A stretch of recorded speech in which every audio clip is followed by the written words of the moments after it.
Go from not being allowed into that gun show to adding 135 millimeter warheads onto your biceps. I'm gonna show you not only how you can gain serious size on your biceps, but also effective means to drastically increase that arm flexor strength.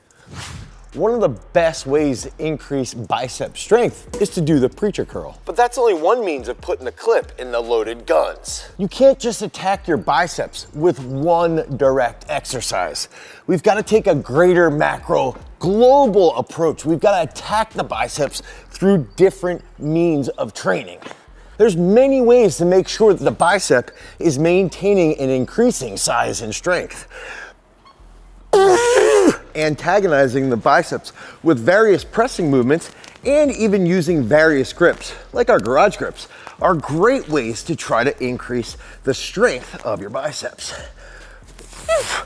So here's 6 key principles that you can use to build the caliber of your biceps to that 950 JDJ. All right, so let's get into the anatomy and the physiology of the biceps. It's pretty freaking simple. If we just look at the biceps, especially the long and the short head, they're gonna be responsible for elbow flexion, okay? We're also gonna bring in the brachialis, which is gonna help us contribute to supination and pronation. Supinate, pronate. And then on top of that, if we look at actual shoulder abduction, okay, so there is some debate right now in the anatomy world on the role that the actual bicep plays with shoulder abduction, but we know it does play some role to help stabilize the shoulder. So when we're looking at bicep movements, even the sweep movement that we used to do back in high school, we called this the Yoder underhook. It was something that we used a lot for wrestling, okay? I do believe there's enough research that'll show you the brachialis is responsible for a very large amount of force,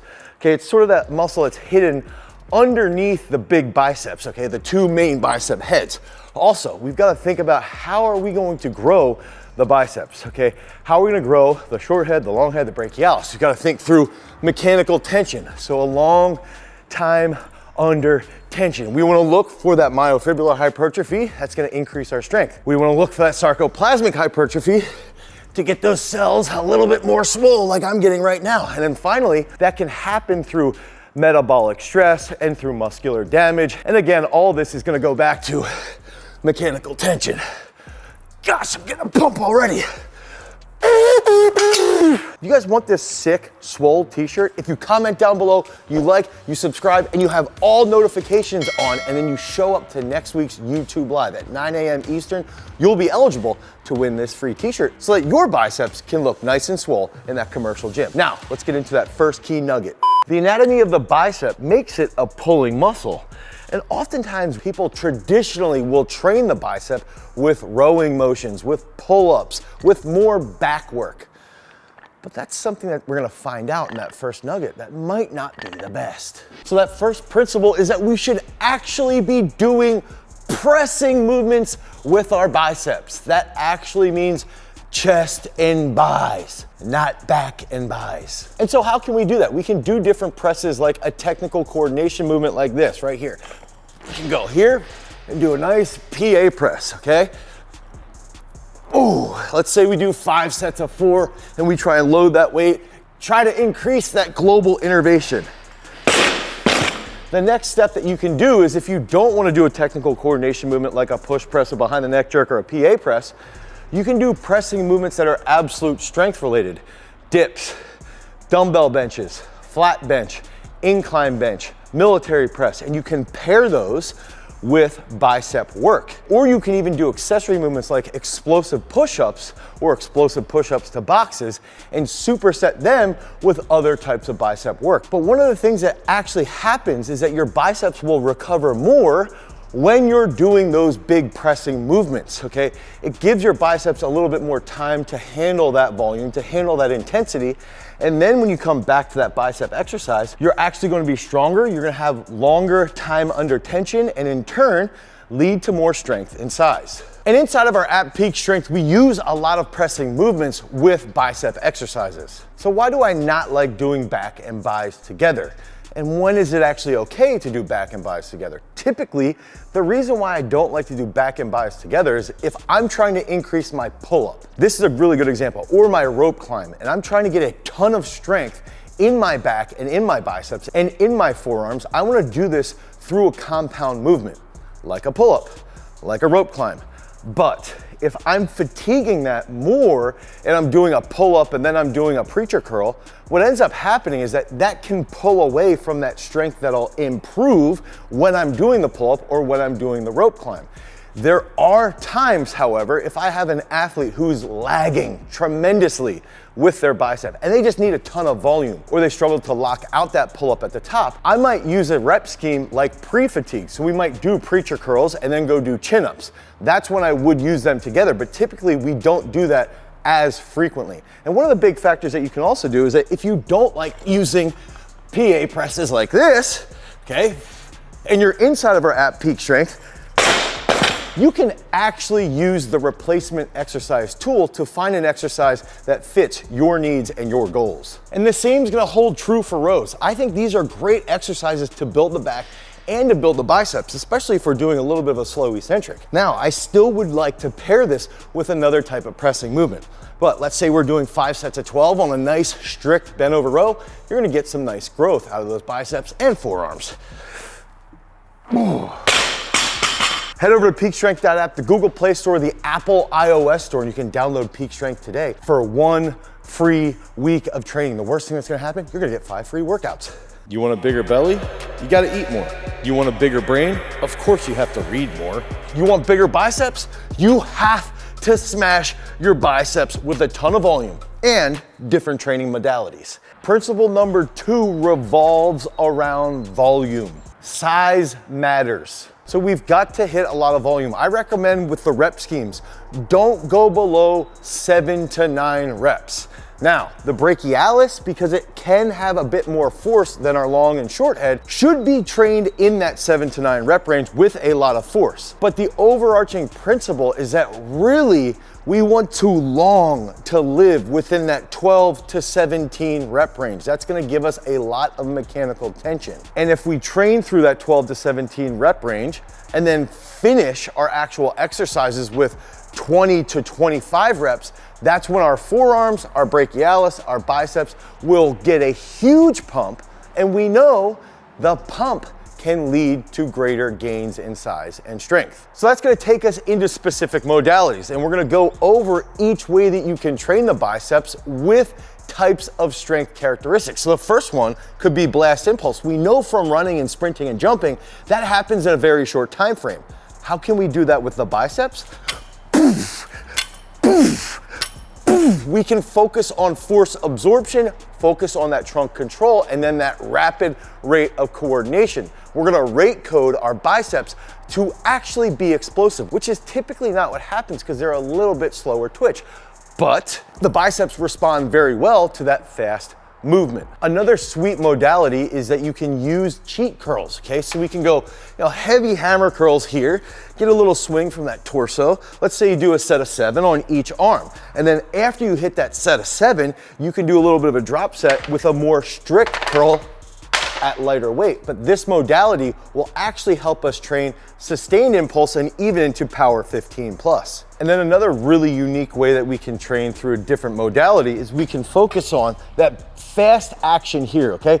And then you can go 1, 2, 3, 4, 5, 6, up fast, okay? 1, 2, 3, 4, 5, 6. And you can even get a little bit of an isometric action at the top. But this is a great way, that slow eccentric is a great way to strengthen the biceps, lead to more size, lead to more strength. And it's another modality that you can just cycle through to force a great adaptation. So we've got to look at grip and wrist angles, okay? And if we could just stand here, let's say we're here and we just flex like we're grabbing a ball. You can feel something specifically. Now, let's say you stand here and you flex and you think like you're grabbing a ball. And I'm just envisioning Joel Seedman doing those weird curls during COVID. Now, you can turn your palm away and you can do the hokey pokey.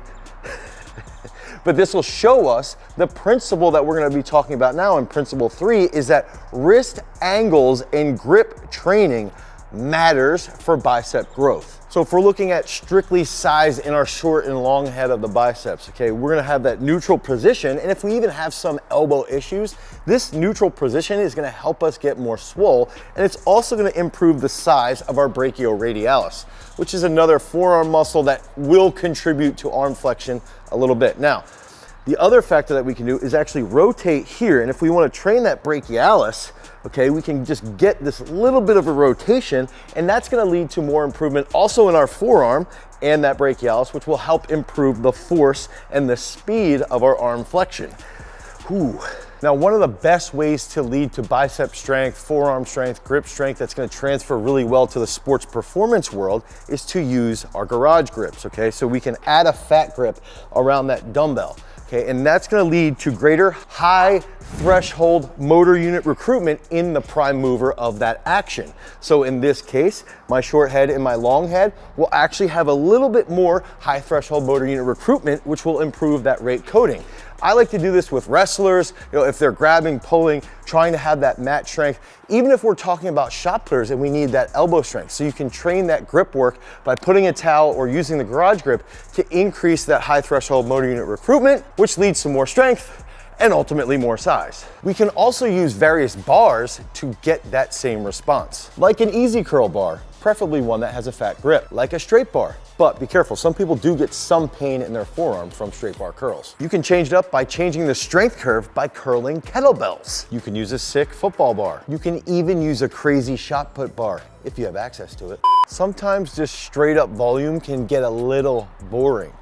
But what if I told you you could do something kinky in the weight room to get a little bit more swole? Principle 4 is going to be based off of Katsu. This is a version of BFR, and my first exposure to this is that one of my best friends from high school moved to Japan to learn how to speak Japanese, and he came home on a break and he said, dude, look at this crazy exercise that people are doing. They were wrapping bands around their biceps and just hitting really, really high weights.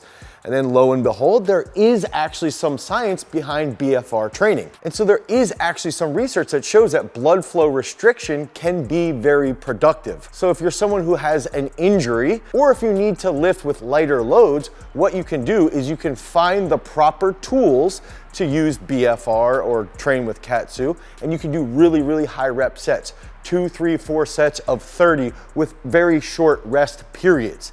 This will lead to an increase in size and at least a maintenance of strength. I believe even a little bit higher improvement in strength gains. And typically I would recommend doing this on day 5, your hypertrophy day. Just be aware, make sure you're using the right tools and you're doing this effectively. Some people could put themselves in a precarious position. That's why I'm not even demonstrating it, but this is a method that has been proven to be effective. So the guns are locked and loaded, but how can we make sure that that caliber is as strong as it needs to be? That takes us to Principle Skinner. Principle number 5. We have to get as strong as possible. And that first principle, underneath this principle of getting as strong as possible, is actually going to be something we mentioned earlier. Okay, so one thing that you can do is that if you have horribly weak biceps, you can use pre-fatigue. So you can do an exercise like a curl. Okay, so I'm standing here, I'm doing curls. Let's pretend that I'm getting extraordinarily fatigued. I'm doing a set of 12 to 17 reps. Okay, so I go 12 to 17 reps. Now I will have muscle enervation, E-enervation, okay? So there's gonna be some fatigue. I'm gonna rest for about 30 to 40 seconds. I wouldn't go much more than 40 seconds, and typically you'll see the best response to pre-fatigue around 30 seconds. Now what I can do is I can get up on the bar here, okay? And I can do a compound movement.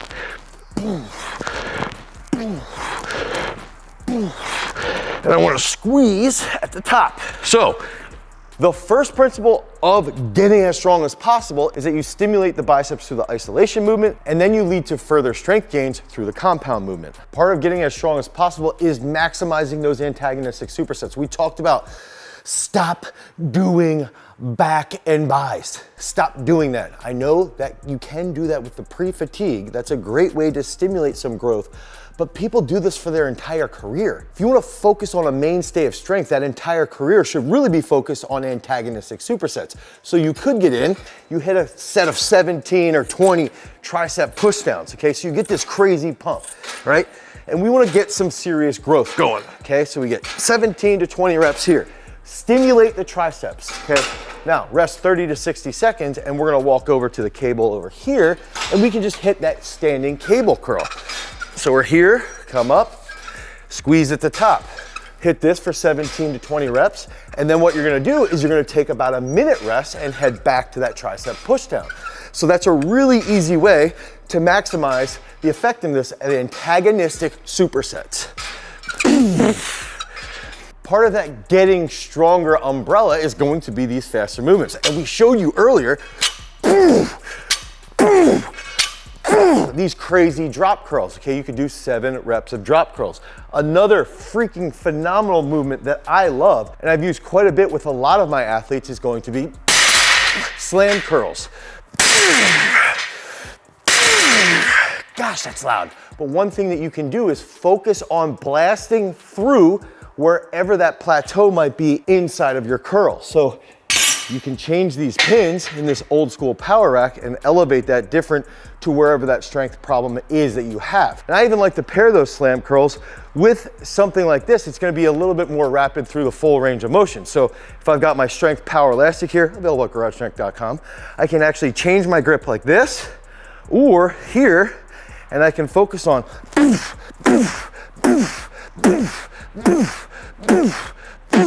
being as fast and as rapid as possible. If I'm a fighter or I'm a wrestler, I have to learn how to move as quickly as possible. And a lot of that is gonna involve pushing, pulling, and elbow flexion, okay? So that's where these exercises come into play. Again, 5 sets of 7 as quickly as possible.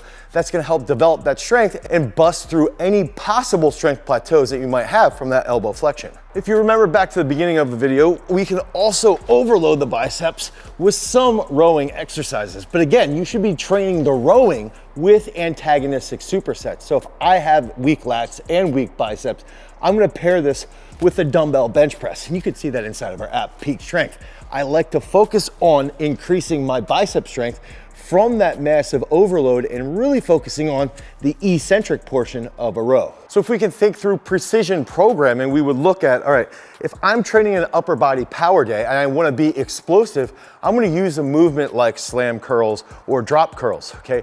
If I want to really focus on more hypertrophy, let's say on that day 5, that's where I'm probably going to focus on a little bit more of the isolation movements that aren't as rapid, that give me more time under tension, a slow eccentric, and then that fast concentric with a squeeze at the top. That's how we think about training the biceps on that weekly structured basis. So the caliber, the clip, the guns are locked and loaded for you to smash the biceps daily. But which weapon should you choose?